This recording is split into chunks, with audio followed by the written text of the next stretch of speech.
तुकाराम मुंढे साहेबांच्या फोटोला दुधाचा अभिषेक केला मंगळवेढ्यामध्ये। या शेतकऱ्यांनी त्यांना अभिषेक करून शुभेच्छा दिल्या आहेत त्यांच्या कामासाठी।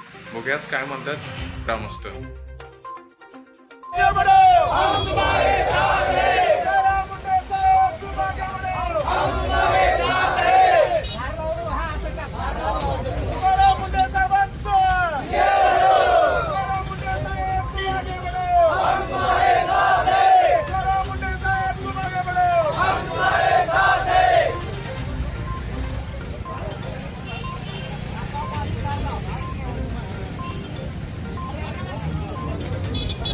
राज्यामध्ये तुकाराम मुंढे साहेबांनी जी कडक कारवाई चालू केलेली आहे तीच कारवाई मंगळवेढ्यामध्ये देखील करणे गरजेचे आहे।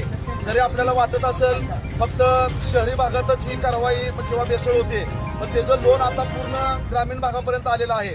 आता आपल्या भागामध्ये देखील दुधामध्ये, अन्नपदार्थामध्ये, कृषी मार्केटमध्ये यामध्ये देखील मोठ्या प्रमाणात बेसळ सध्या देखील चालू आहे। तरी माझी प्रशासनाला आणि तुकाराम मुंढे साहेबांना विनंती आहे की शहरी भागात जशी कारवाई चालू आहे तशीच तळागाळापर्यंत, शेवटच्या घटकापर्यंत, ग्रामीण भागापर्यंत देखील हे लोन पसरलेलं आहे। याचे समूळ कडक खालोपर्यंत नष्ट केलं पाहिजे। आणि अधिकाऱ्यांना विनंती आहे, तुकाराम मुंढे सारखा एक मोठा अधिकारी आपल्या पगारावरती जर खुश राहत असेल, त्याचं कुटुंब चालत असेल, तरी आपल्या ग्रामीण भागातील सर्व अधिकाऱ्यांनी आपल्याला जेवढं शासनाचा पगार मिळतोय त्याच्यावर समाधानी राहून आपण प्रामाणिक काम केलं तर नक्कीच महाराष्ट्रात मोठा बदल घडेल आणि नक्कीच मग महाराष्ट्र आपल्या प्रगतीच्या दृष्टीने व भेसळमुक्त लवकरच होईल, एवढीच मी अपेक्षा या ठिकाणी व्यक्त करतो। धन्यवाद।